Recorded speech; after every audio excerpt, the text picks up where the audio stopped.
अस्सलाम वालेकुम एवरीवन। आज हम आपको दो मुस्लिम लड़कियों के नाम बताएंगे जो कि बहुत ही फेमस हैं और बहुत ही खूबसूरत हैं।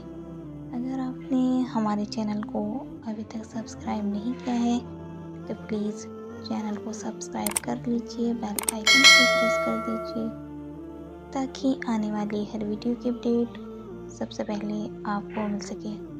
तो चलिए एवरीवन, हम वीडियो को शुरू करते हैं। नाम रिहाना। मायने तुलसी की खुशबू। हमारा दूसरा नाम है साहिर बानो। मायने बादशाह ईरान की बेटी का नाम। शहर की अमीरज़ादी, शहर की जीनत। अगर आपको हमारी वीडियो पसंद आई हो तो प्लीज़ वीडियो को लाइक करें, शेयर करें, चैनल को सब्सक्राइब करके अपना नाम कमेंट कीजिए। इंशाल्लाह हम नेक्स्ट वीडियो में उस नाम के मायने बताएंगे। तब तक के लिए अल्लाह हाफिज़। मिलते हैं हम आपसे नेक्स्ट वीडियो में।